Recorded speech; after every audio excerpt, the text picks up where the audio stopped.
All right, so now we're going to get into the meat and potatoes of the video segment here and start talking about servitude, indentured servitude, slavery, chattel slavery. So again, before we do that, we need to define and describe some of these terms and make some very important distinctions here, okay? Now, we're going to start with the term indentured servitude, which, if you've heard in that term, part of it is indenture, okay? What an indenture is it's a legal written contract, okay, which binds one individual into the services of another, okay? And this is done for a finite period of time, typically 3 to 7 years, which has mostly been reported. And there is, I guess, dues that you're paid at the end of this, okay? Now, with what I have been able to research here, as far as those dues, they called them freedom dues, okay? You would get anything from as much as 25 acres of land, a year's worth of corn, weapons to defend yourself, of course, and to hunt, cattle, tools, for whatever you'd need them for. You would also get new clothes, okay? And this was all given to people who finished their indentured periods, okay? Now, with slavery, obviously, with slaves, the Greeks and Romans and all those, who've had it, Muslims, Christians, and all the other groups, this has happened throughout human history with having slaves. Only with slaves, they didn't get any of those things. There's no evidence that talks about slaves ever having gotten a care package at the end of being slaves, because most of them, for many of the slaves that were kept, the end of slavery for them was death when they died. So they didn't get shit. They got a thanks, bro. If that, but that's all they got. Chattel slavery, you sure as hell didn't get anything. And hell, many Africans will tell you that we still don't get shit today.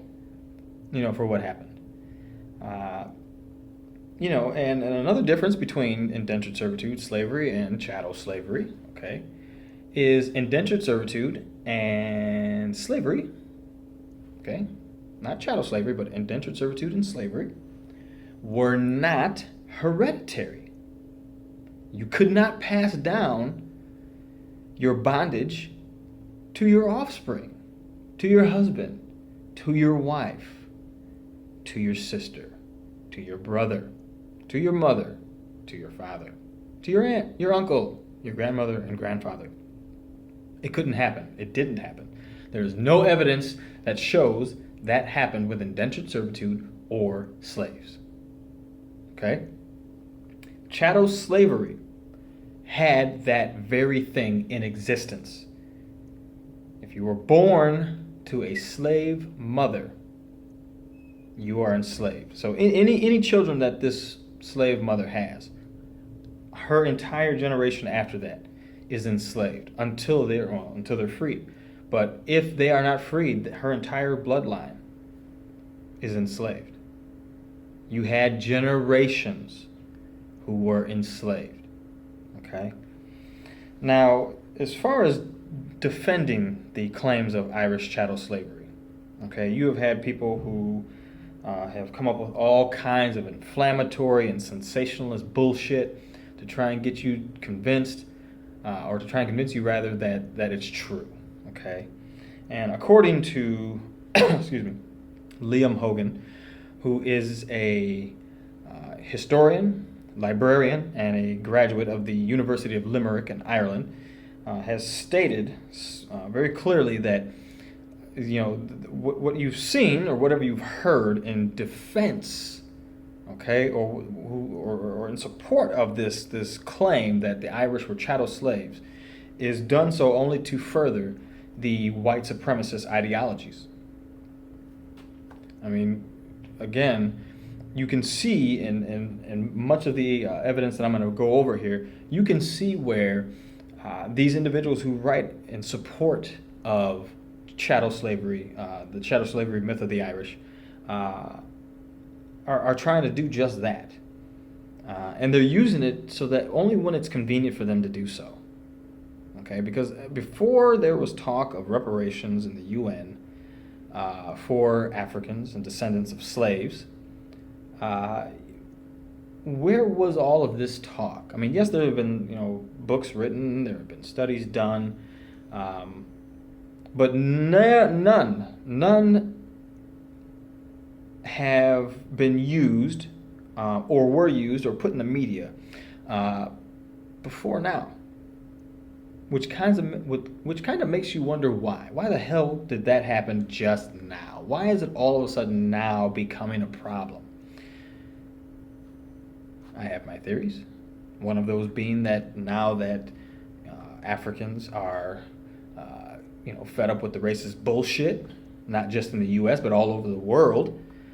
Now you have the white supremacists and the colonial powers trying to suppress that nonsense, as they put it. And so now, you have those who are trying to push this whole, we were slaves too. Yeah, okay. So anyway, getting back to this. So early on when the colonies in the U.S. were being set up, okay, you had, obviously there was a very rapid colonization of the Americas, both South and North. And, you need people to work. You need people to get out there and bust their ass for you and, and get this economy going, get these colonies growing. But the trick is you can't start these colonies with any type of labor. It needs to be a really cheap labor, okay? And in the beginning of the colonies, that's where the indentured servants came in, okay? Because they helped get these plantations and these large plots of land going, okay? They got in there and worked their asses off, okay? Now, the idea of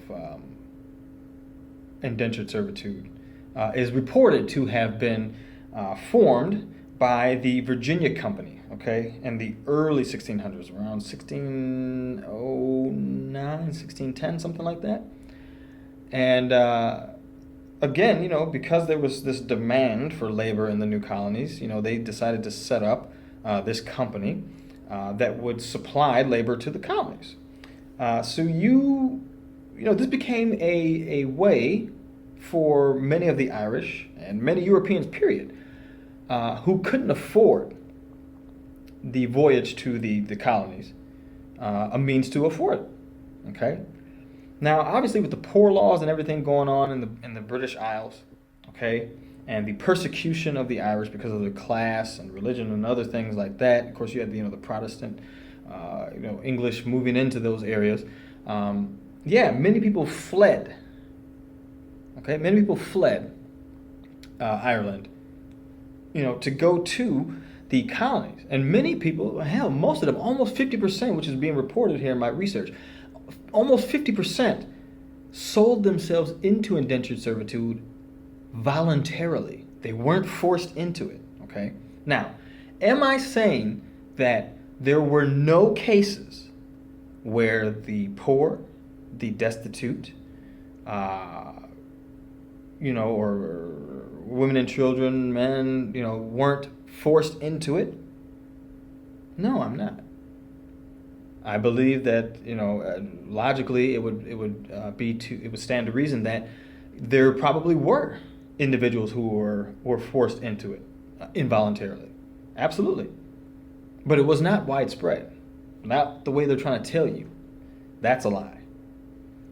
Okay, now aside from those people, right, the law-abiding citizens, the ones who are poor, they don't have a whole lot, so this is their only means to afford a trip to the new colonies, okay? So then you have the prisoners, the felons, the vagabonds, as they call them. Many of those individuals were forcibly transported to the colonies because they're serving a jail sentence or a prison term. So yeah, many of them were forcibly transported to the colonies to work. And in many ways, I mean, you could draw the parallel to how the prison system in the U.S. today uses prison labor. I mean, hell, they produce license plates, they work farms, they plant crops. I mean, they're used for damn near everything now in the U.S. prison system. So if you want to draw a comparison to something, then that would be it. So in order for them to afford these trips, okay, they sold themselves into indentured servitude, many of them, a large majority of them. And once they reached the shores of the colonies, then their contracts were sold to people who owned plots of land in the U.S., okay, in those colonies, okay? And so long as their contracts, the majority of them, so long as their contracts were valid, they could have their contracts sold, okay? So if it was a 7-year contract and their contract was sold every year to a different person, that was legal. But once their contract was not valid, as in the period of time had expired, okay, that was it. All right. Now, beginning in around 1641, it's being reported to most of the research I've done, Massachusetts was one of the first states, okay, in which laws regarding indentured servitude were established, followed by Virginia. Okay. However, also beginning in 1641, though you had additional laws which were drawing distinctions between indentured servitude and slavery. Okay. Now, what many of you may not have heard before, or maybe just now finding out, is that many of the indentured servitudes that came over to the U.S., okay, so it wasn't just the Irish, and it wasn't just Europeans who came over as indentured servants, okay? There were also Africans who came over as indentured servants as well, they worked their terms, and some were given land, a few of them were given land, and freedom dues as well. So it wasn't just Europeans who worked indentured servitude, okay? People, listen up. Africans also did do it, but let's not confuse the issues, okay? Let's not confuse the issues. Okay, just because I said that Africans were indentured servants as well, means just that. Some Africans were indentured servants. Okay? Don't go blowing that shit out of proportion. You take it exactly as I said it. Now, with these laws, okay, and policies that were in place, obviously, if there were indentured servants who broke these laws, their contracts could be extended. So yes, you did have, indentured servants who were prohibited from marrying, and if they did, their contracts were extended. You had indentured servants who were prohibited, not allowed to have children during their period of indenture. If they did, their contracts were extended. If they ran away, their contracts were extended. Okay? Yes, you did have indentured servants who were also beaten and whipped in many cases. So, yeah, I mean, some of them got treated like shit, and many of them did have a rough go of things in the colonies. I mean, I'm not gonna deny that, and I don't think anybody who has an interest in history should. You tell it like it is. The indentured servants were treated like garbage. Okay, and they had a rough go of things. Okay, let's not bullshit and sugarcoat the truth. All right. Now, you also had the term around that time, being used of white slave. Okay, and you may be wondering where the hell that term came from. Okay, it was used as a derogatory remark beginning around the 17th century. as reported, as a means to socially humiliate people who were indentured servants. So it's kind of like the way we use immigrant today. I'm sure many of you out there, you don't have to admit this out loud because I know you won't, but you'll admit it in here. And many of you out there have also associated the word immigrant with someone who's poor, who's destitute, who's dangerous, who's unwanted, in much the same way that many of the English and other Europeans used the term white slave back then to degrade and to humiliate those individuals who were indentured servants. Okay, and this term was also used for political gains back in Ireland itself. Now, this, like I said again, does not mean that because they were called white slaves, this does not mean that they were chattel slaves, people, okay? Let's not confuse the issue, okay? Let's not confuse the issue. They were not chattel slaves, okay? Just because someone felt like a slave or someone said they were a slave, as in called them a white slave or called them a slave, does not mean that they were, okay? This was being used as a way to humiliate these individuals, okay? Now, we have many individuals, okay, who have spoken in defense of this myth of Irish slaves. And there are many people who have brought up the 1637 census in one of the British colonies in the West Indies called Montserrat. Okay, and in this colony, it was said that as much as 69%, according to Jenny Barnett, who is a member of the staff at the University of Cork in Ireland. Now, she said that her mother is from the West Indies, and her father is from Yorkshire.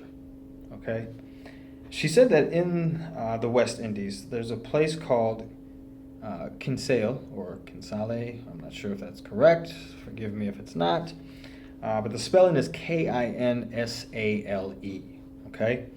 Again, she has said that there is a 1637 census that shows that 69% of the population in Montserrat consisted of Irish slaves.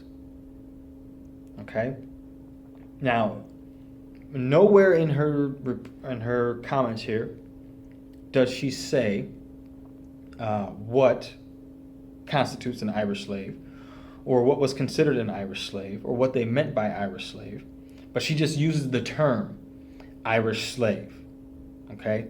So again, people, objective thinking here, okay? So when I see the term Irish slave here, my first thought is, what the hell do you mean by Irish slave? What did they mean back then by Irish slave? How do you define that? Who defined it?